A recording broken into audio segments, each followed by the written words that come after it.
நாடறிந்த நல்ல அரசியல் விமர்சகர் சி.கே. மதிவாணன் சார், தமிழக வெற்றி கழகம் தனது 3ஆம் ஆண்டின் தொடக்க விழாவில் முத்தமிட்டு கொண்டிருக்கிறது. நீங்க பல வரலாற்றை பார்த்தவர். உங்கள் பார்வையில் தமிழக வெற்றி கழகம், எங்கள் தன்னிகரில்லா தலைவர், இந்த தொண்டர்கள் இவர்களினுடைய போக்கு, இந்த திசை குறித்து சில வார்த்தைகள்.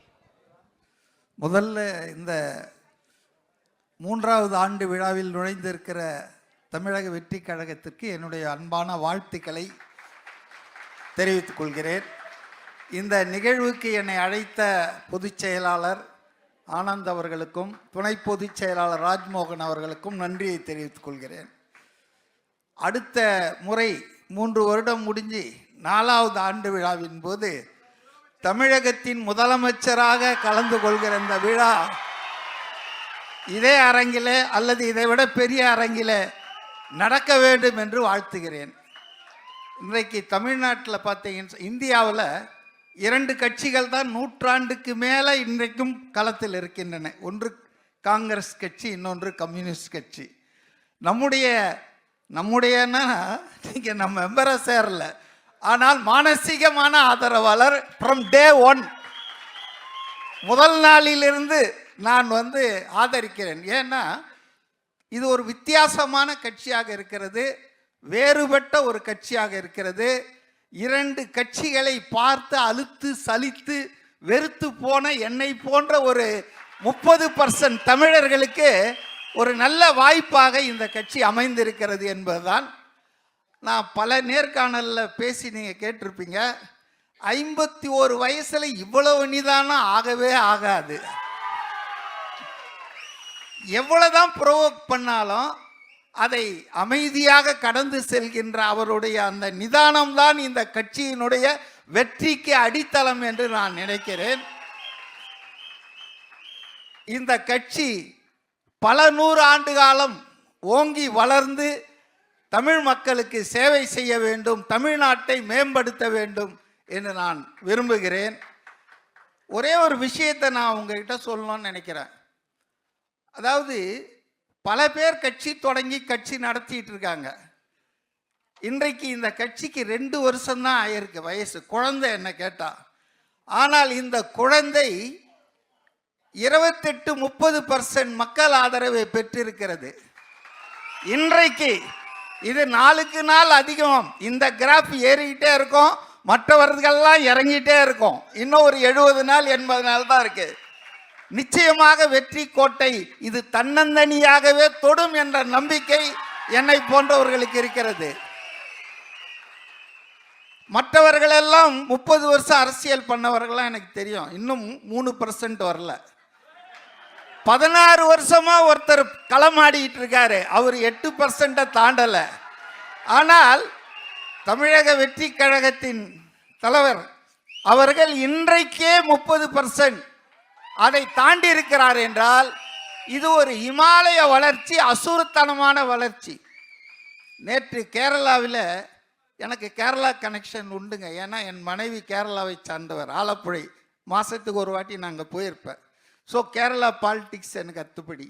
அங்கே ஒருத்தரை 1,28,000 பேர் அவங்க கிட்ட சாம்பிள் எடுத்து அந்த நிறுவனம் தமிழ்நாடு எலெக்ஷனை பற்றி ஒரு போல் போட்டிருக்காங்க.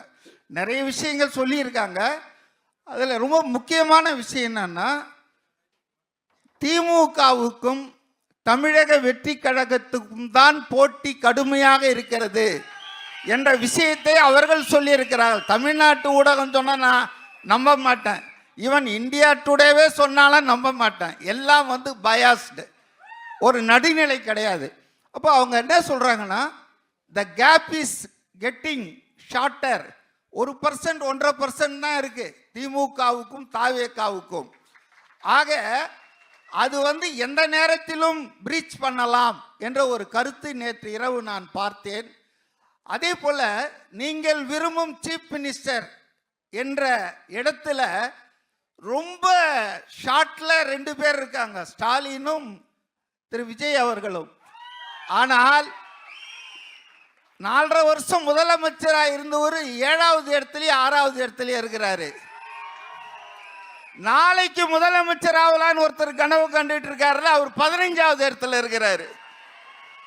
ஆகவே இன்றைக்கு தமிழக வெற்றி கழகத்தின் வளர்ச்சி என்பது வியக்கத்தக்கதாக இருக்கிறது. எல்லா அரசியல் கட்சிகளுமே பதட்டத்தில் இருக்கிறார்கள், அச்சத்தில் இருக்கிறார்கள்.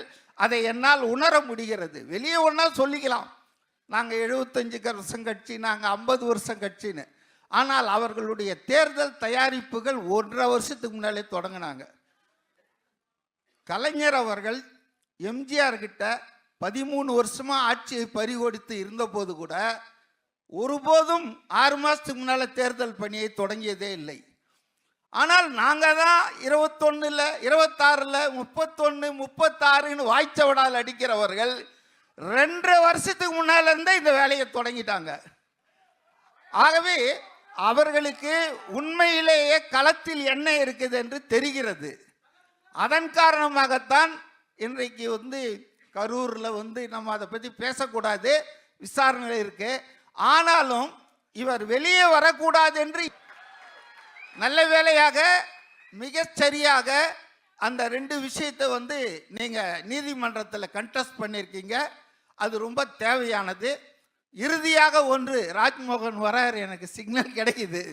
இறுதியாக ஒன்று என்னன்னா, லஞ்ச லாவண்யமற்ற நேர்மையான ஆட்சியை உங்களுடைய மையமான கோஷமாக வையுங்கள். ஏன்னா அதுக்கு இவங்க 2 பேராலும் ஒண்ணுமே சொல்ல முடியாது. அதனால தான் ஆதவ் அர்ஜுனாவை பர்சனலாக திட்டிகிட்டு இருக்காங்க, பிளாக் டிக்கெட்டை பற்றிலாம் பேசிட்டு இருக்காங்க. ஏன்னா இந்த ஆண்ட கட்சி ஆளுங்கட்சி 2க்குமே நாங்கள் ஊழலற்ற ஆட்சியை தந்திருக்கிறோம் அல்லது இனிமேல் தருவோம் என்று நான் எழாது. ஏன்னா அவ்வளவு முடைநாட்டம் எடுத்த ஊழல், எல்லா இடத்துலையும் ஊழல். இன்னைக்கு சொன்னாங்க பாருங்க, எனக்கு முன்னால பேசுனாங்களே, தியாகி அவருடைய புக்கு ராயல்டி வாங்கறதுக்கு லஞ்சம் கேட்குறாங்கன்னு. ஆக இன்னைக்கு தமிழக மக்களுக்கு எல்லாம் தெரியுதுங்க. ஊடகங்கள் அடிமை ஊடகங்களா இருக்கு. ஊடகம் என்பது இன்னைக்கு பெண் நிறுவனத்தின் கைப்பாவையாக செய்யப்படுகிறது. அது எல்லாருக்கும் தெரியுது. அதனால தான் சமூக ஊடகங்கள் இன்னைக்கு பவர்ஃபுல்லாக இருக்கு. எல்லாருமே பார்த்துட்டு இருக்காங்க. ஹவுஸ் ஒய்ஃப்லேருந்து ஸ்டூடெண்ட்லேருந்து ஃபர்ஸ்ட் டைம் ஓட்டர் எல்லாருமே பார்த்துட்டு இருக்காங்க. எல்லாருக்கும் நாட்டு நடப்பு தெரியுது. அதனால் நீங்கள் நிறைய பேசுங்க, செய்யுங்க. ஆனால் உங்களுடைய ஃபோக்கல் பாயிண்ட்ஸ், மைய புள்ளி என்னவா இருக்குன்னா, 2 பேருமே அலறக்கூடியது, பதில் சொல்ல முடியாதது, லஞ்ச லாவண்யமற்ற நியாயமான நேர்மையான ஆட்சியை தருவோம் என்பதை உங்க மைய புள்ளியா வச்சிங்கன்னு சொன்னா ரொம்ப நல்லா இருக்கும்னு நான் நினைக்கிறேன். நன்றி.